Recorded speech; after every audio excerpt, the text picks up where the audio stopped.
Hi നമസ്കാരം. അപ്പം നമ്മുടെ ചാനലിലേക്ക് എല്ലാവർക്കും ഒരിക്കൽ കൂടി സ്വാഗതം. അപ്പോൾ ഞാനിന്ന് നിൽക്കുന്നതെന്ന് പറയുന്നത് കായംകുളത്തിന് പടിഞ്ഞാറ് വശം, അതായത് പുല്ലുകുളങ്ങരയ്ക്ക് വടക്കായിട്ട് വരുന്ന മുതുകുളത്തിനും പുല്ലുകുളങ്ങരയ്ക്കും ഇടയ്ക്ക് വരുന്ന മഞ്ഞാടി മുക്ക് എന്ന് പറയും. മഞ്ഞാടി ജംഗ്ഷന് വടക്ക് വശത്തായിട്ട് സ്ഥിതി ചെയ്യുന്ന കോട്ടയ്ക്കകത്ത് ദേവീക്ഷേത്രവും അവിടുത്തെ തറവാട്ടുമായിട്ട് ബന്ധപ്പെട്ട് നിൽക്കുന്ന കുറച്ച് കാര്യങ്ങൾ നിങ്ങളുമായിട്ട് ഷെയർ ചെയ്യാൻ വേണ്ടിയിട്ടാണ് ഞാനിന്ന് നിങ്ങളോടൊപ്പം വന്നിരിക്കുന്നത്. അപ്പം നമ്മുടെ ചാനലിലേക്ക് എല്ലാവർക്കും ഒരിക്കൽ കൂടി സ്വാഗതം പറയുന്നു. അപ്പം പോവാം, ബാ. അപ്പം ആളിവിടെ ഇരിപ്പുണ്ട്.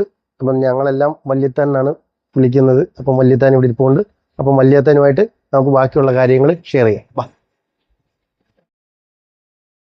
നമസ്കാരം വല്യത്താൻ. നമസ്കാരം. അപ്പൊ ഞാൻ ഇവിടോട്ട് ഇരുന്നോട്ടെ. അപ്പൊ നമ്മുടെ ചാനലിലേക്ക് കുറച്ച് കാര്യങ്ങൾ നമുക്ക് ഇവിടുത്തെ പറ്റി പറയണം. നമ്മുടെ പ്രേക്ഷകർക്കെല്ലാം ഒരുപാട് കാര്യങ്ങൾ ഇവിടുത്തെ പഴയ കാര്യങ്ങൾ തൊട്ട് ചരിത്രങ്ങൾ മൊത്തവും നമുക്കറിയണം. അപ്പൊ നമുക്ക് വേണ്ടിയിട്ട് ഒരല്പ സമയം തന്നതിൽ വളരെയധികം സന്തോഷം. ഓക്കെ. അപ്പം നമ്മുടെ ഇവിടുത്തെ പഴയ കാലം തൊട്ടുള്ള ഓരോരോ കാര്യങ്ങളും ഇപ്പോഴത്തെ നിലവിലെ അവസ്ഥയും എല്ലാം നമ്മൾ പ്രേക്ഷകർക്ക് ഷെയർ ചെയ്തായിരുന്നെങ്കിൽ വലിയ ഉപകാരമായിരിക്കും. അതിപ്പോഴേ എല്ലാം അറിയാവുമെന്ന് ചോദിച്ചാൽ എനിക്ക് എല്ലാം വലിയ പിടിയില്ല. എന്നിരുന്നാലും എനിക്ക് അറിവുള്ള കുറച്ച് പ്രധാനപ്പെട്ട കാര്യങ്ങൾ ഞാൻ പറഞ്ഞുതരാം. അതായത് ഈ വീട്ടുകാര് വരുന്നത് തമിഴ്നാട്ടില് മധുര എന്ന് പറഞ്ഞ സ്ഥലത്തു നിന്നാണ് ജലമാർഗം വരുന്നത്. ജലമാർഗം എന്ന് പറയുന്നത് വള്ളത്തില് വള്ളമേ ഉള്ളൂ, ഈ ബോട്ടും ഒന്നും അന്നില്ല ആ കാലം. അവിടെ നിന്ന് വന്ന് കോന്നി എന്ന് പറഞ്ഞ സ്ഥലത്താണ് വരുന്നത്. കോന്നിയിൽ വന്നടിഞ്ഞ് അവിടെ കൊട്ടാരക്കര തമ്പുരാനുമായിട്ട് ഒരു സുഹൃത്ത് ബന്ധം ഉണ്ടാക്കി. അങ്ങനെ അവിടെ ഒരുപാട് ഭൂമികൾ വാങ്ങിച്ചു. ഭൂമികൾ വാങ്ങിച്ചതോടുകൂടി തന്നെ അവിടെ ഒരു ക്ഷേത്രമല്ലായിരുന്നു, ആകരുടെ വാസസ്ഥലമായിട്ടാണ് ഒരു കാവും ഇതൊക്കെയാണ്. അത് വലിയ കാവും ചെറിയ കാവും എന്ന് പറയും. വലിയ കാവ് എന്ന് പറയുന്നത് ഇപ്പോഴ് വലിയ കാവ് ചെറിയ കാവ് എന്ന് പറയുന്നത് ഇപ്പം വലിയ കാവ് ഇവിടുത്തെയും ചെറിയ കാവ് മറ്റേ ഇവിടുത്തെ ഹോസ്പിറ്റലുണ്ടല്ലോ VSM, അവരുടെ കുടുംബം വകയാണ്. നേരത്തെ വശത്തായിട്ട് കാണുന്നത് അറിയാം.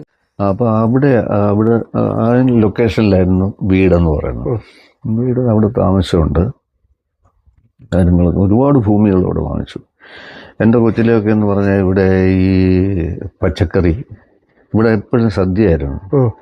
ഈ സാധുക്കൾക്ക് അന്നത്തെ കാലം എന്ന് പറഞ്ഞാൽ ഈ ദാരിദ്ര്യമുള്ള കാലമില്ല, ഒരുപാട് പേർക്ക് ആഹാരം കൊടുക്കുന്ന ഒരു സമ്പ്രദായം ഇവിടെ ഉണ്ടായി. ഏത് കാര്യത്തിനും അങ്ങനെയാണ്.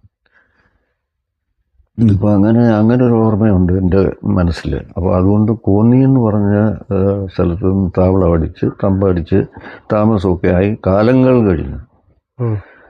ഈ ഇപ്പം പറയുമ്പോൾ ഇന്നോ നാളെയോ എന്നുള്ളതല്ല, ഒരുപാട് വർഷങ്ങൾ കഴിഞ്ഞ് നൂറ്റാണ്ടുകൾ കഴിഞ്ഞതിന് ശേഷം ഒരു വിഭാഗം അവിടെ നിന്ന് എന്തോ കാരണത്താൽ പിണങ്ങി കായംകുളം എന്ന് പറഞ്ഞ പ്രദേശത്ത് വന്നു.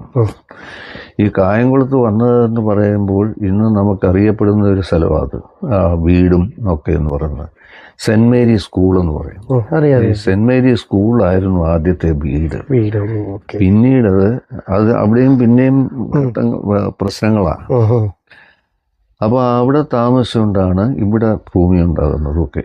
അത് കഴിഞ്ഞ ശേഷം അവിടെ താമസിച്ചുകൊണ്ട് കായംകുളം രാജാവുമായിട്ട് അടുപ്പത്തിൽ വന്ന് അവിടുത്തെ ഈ പടനായകന്മാരിൽ രണ്ടുപേര് ചേട്ടനും അനിയനുമായിരുന്നു.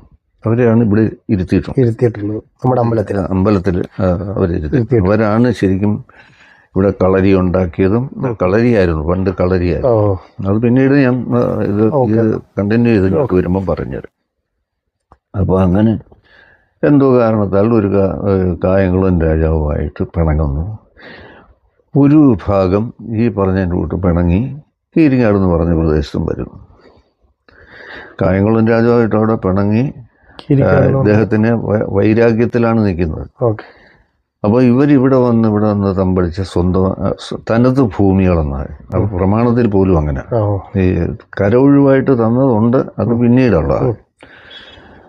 അങ്ങനെ ഇവിടെ വന്ന് ആദ്യം അവിടെ അമ്പലത്തിൻ്റെ വടക്കസ്ഥ ഒരു കൊട്ടാരം പോലെ ഉണ്ടല്ലോ, അത് പുനരുദ്ധരിക്കുന്നതിന് വേണ്ടി ഞാൻ ഒരുപാട് ശ്രമങ്ങൾ ചെയ്തുകൊണ്ടിരിക്കുകയാണ്. പലരും അതിനകത്ത് സ്പോൺസറാകുന്നതിന് വേണ്ടിയൊക്കെ ശ്രമിച്ചുകൊണ്ടിരിക്കുകയാണ്. ഇപ്പോഴെന്തായാലും ഒരു വലിയ താമസങ്ങളില്ലാതെ ഒരു സ്പോൺസർ ആയേക്കുന്നൊരു പ്രതീക്ഷ എനിക്കുണ്ട്. അത്രയേ ഉള്ളൂ. അത് ഫിക്സ് ചെയ്ത് പറയാനൊന്നും പറ്റത്തില്ല. അങ്ങനെ ആകുന്നെങ്കിൽ ആ കൂട്ടുകാർ അതെങ്ങനെ നിന്നോ അതേ രീതിയിൽ പണിയാന്നുള്ളത്.